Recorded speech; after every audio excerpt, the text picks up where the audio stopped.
햄스트링 인주리의 클래시피케이션에 대해 말씀드리겠습니다. 어큐트 머슬 인주리의 그레이딩은 클리니컬과 이미징으로 보통 하는데 그레이드 1, 2, 3로 간단하게 분류를 하죠. 그러나 뮤니 클래시피케이션, 분데스리가, 이탈리아, 세리에 A, 브리티시, EPL, 바르셀로나, 라리가에서는 좀 더 세분화해서 분류를 하고 있습니다. 조금씩의 차이는 있지만 가장 많이 사용하고 있는 브리티시 아틀레틱 머슬 인주리 클래시피케이션 바미 시스템으로 설명을 드리겠습니다. 어큐트 머슬 인주리에서 머슬, 텐돈, 본 유니트가 중요한 기능을 하죠.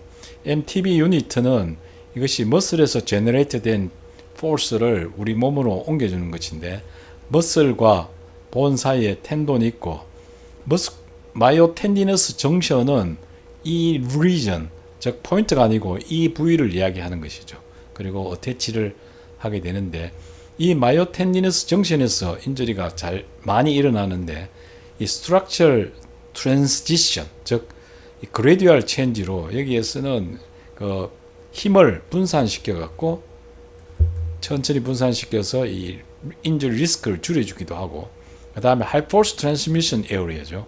여기는 그 리피트 텐션과 컴프레션에 withstand, 견딜 수 있는 그런 구조로 디자인되어 있고, 셀룰러 컴포지션은 머슬 셀이 텐돈을 컴플렉스 셀룰러 스트럭처스를 통해서 커넥션 되어 있으면서 머슬 파이브가 덴스 콜라겐 매트릭스의 텐돈에 앵커하고 있습니다.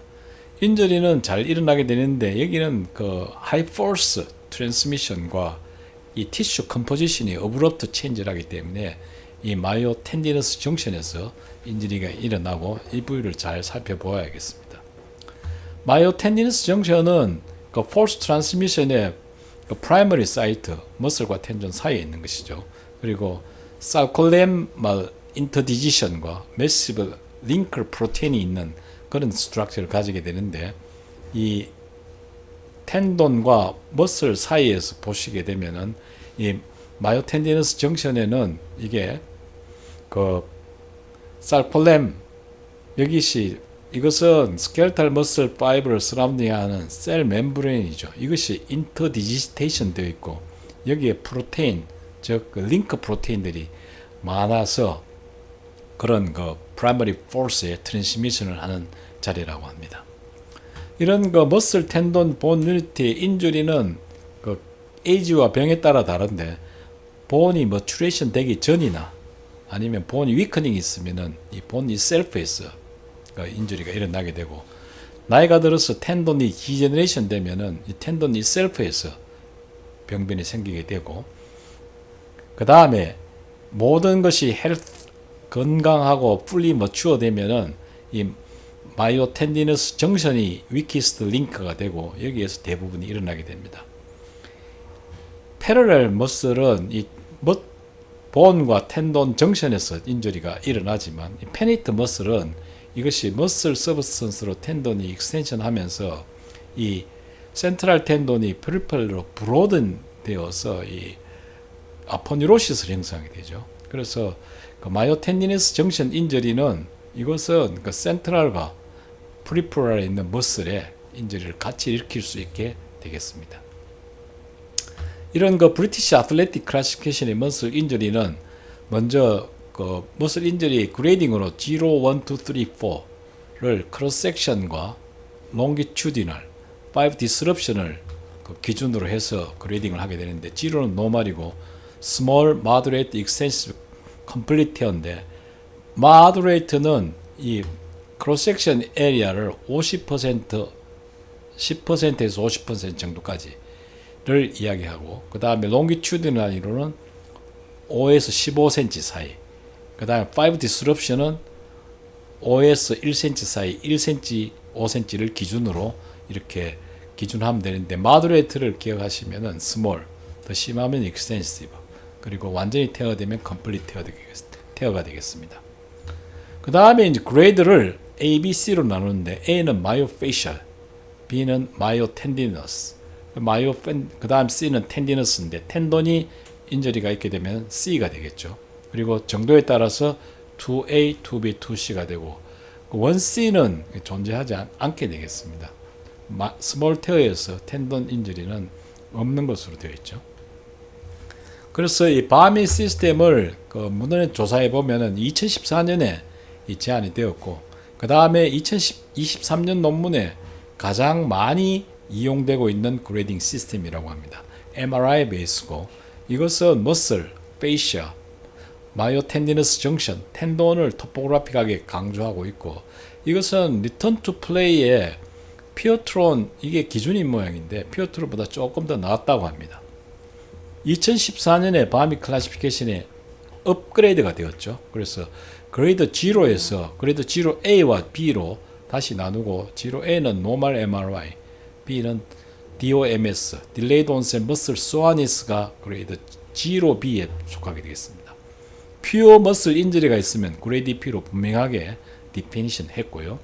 그 다음에 햄스트링 테어가 있을 때 프록시멀과 디스탈을 구분했는데, 이 그루테우스 맥시머스를 기준으로 맥시머스 상방이면 프록시멀, 그루테우스 맥시머스 하방이면은 빌로우로 이렇게 디스탈로 분류를 했습니다.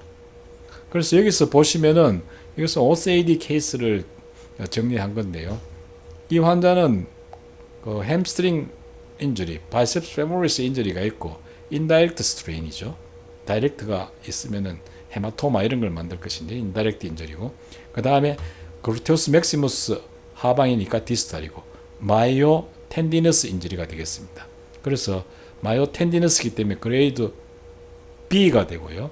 그 다음에 크로스 섹션 에리아가 10% 미만, 그 다음에 이 랭스가 5cm보다 크기 때문에 2B로 그레이딩 하시면 되겠습니다. 그래서 판독은 인다이렉트 스트레인으로 마이오 디스탈 마이오 텐디너스 인주리고, 그 다음에 바미 그레이드 2B라고 하시면 되겠습니다. 이 환자도 인다이렉트 스트레인이고 디스탈 쪽이고, 여기서는 텐돈 인주리가 있죠. 그리고 크로스 섹션 에리아는 한 50% 미만 정도 되는 것 같고, 이건 15mm 이상이고요. 텐돈 테어가 동반되고 있기 때문에 마이오 텐디너스 인주리는 3B인데 텐돈 인주리가 있으니까 C를 추가해 주었습니다. 또 머슬 인주리 때는 이 대충 그레이딩을 할 수가 있는데요.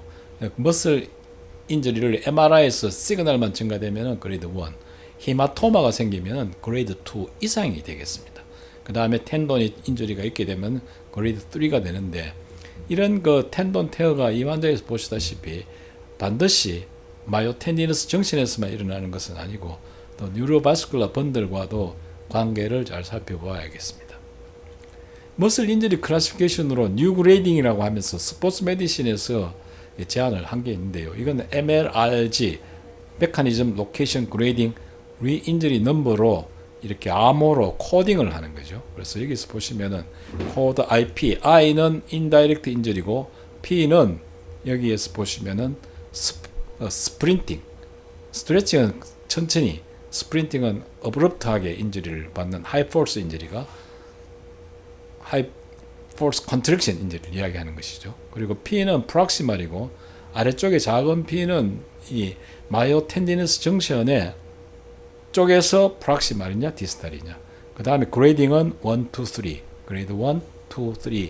그 다음에 R은 리인저리 넘버를 기록해 주면서, 이것이 이런 그레이딩을 하게 되면은 이것이 리인저리를 포함시켜서 했기 때문에 리앱하는데 도움이 된다고 그렇게 제안하고 있습니다. 그러나 많이 쓰는 것 같지는 않습니다. 리인저리 리스크를 이미징과 관련해 보면은 MRI에서 이니셜 인저리에서 T2A 이미지에서 익스텐트가 심한 경우에 리인저리가 잘 일어나고, 그 다음에 인트라 텐디너스 인저리가 있는 경우에 리인저리가 잘 일어난다고 합니다. 그리고 리턴 투 프레이는 MRI와 관계를 보면은 이것은 T2나 T1의 어떤 시퀀스에서도 이 리인저리의 리스크를 판단할 수 없다고 합니다. 그래서 물론 이니셜 인저리에서도 그렇고, 그 다음에 리턴 투 프레이도 그렇고, 이 클리니컬 코리레이션이 영상 소견보다도 더 중요하지 않을까 이렇게 생각합니다. 시클레는 제일 잘 알려진 것이 머슬 허니아하고, 그 다음에 여기에 헤테로토픽 오시피케이션, 가끔씩 우리가 그 오시피케이션 되는 것을 볼 수가 있죠. 리턴 투 플레이의 프로페셔널 풋볼, 이 환자들은 주로 햄스트링 인저리를 가지고 이야기하는데, MRI에서 정상일 때는 일주일 정도, 그레이드 1일 때는 2주, 3주 정도, 그레이드 2면 3주 이상이고, 그레이드 3가 되면은 석 달 정도 이상이 되는, 그렇지만 이것은 정도와 메커니즘에 따라 다르기 때문에 반드시 클리니컬 코레이션을 하셔야 되겠고요. 그 다음에 그 리턴 투 플레이의 롱거 피리어드를 가지는 경우에 프락시말 쪽과 센트럴 텐돈에 인전이 있는 경우에, 그 다음에 넌 마이오텐디너스 정션, 이것은 뭐 어벌전 프랙처가 여기 속할 수도 있고요. 그 다음 머슬 파이브의 완전 테어 트라우마 때문에 생길 수도 있는, 또 컴플리트 럽처가 있을 때 롱거 피리어드를 가지게 된다고 합니다. 그 다음에 이제 이미징으로 볼 때 그 T2 하이퍼 시그널 인텐시티가 정상되더라도 이것은 리턴 투 플레이의 석세스풀한 파인딩은 아니기 때문에 클리니컬 코리레이션이 필요하다고 다시 강조하고 있습니다. 우에파에서 제공한 그 풋볼 힙 그로인 인저리에서 보면은 축구 선수들은 약 15% 정도에서 어댑터, 머슬, 텐돈, 그리고 햄스트링 인저리가 흔하고요. 머슬 인저리가 64% 이상으로 50% 반 이상이 되고요. 그 다음에 인트라 아티큘라 인저리도 동반되고 있다고 합니다. 컨투전이 있으면은 리턴 투 플레이가 보통 일주일, 머슬 스트레인은 2주, 그 다음에 이렇게 가는데 프랙처는 100일 이상, 석 달 이상이 되는 그런 플레이의 로스를 가질 수 있다고 합니다. 저는 이 대구 FC의 팬입니다. 다음에는 코어 머슬 인저리에 대해서 말씀드리겠습니다.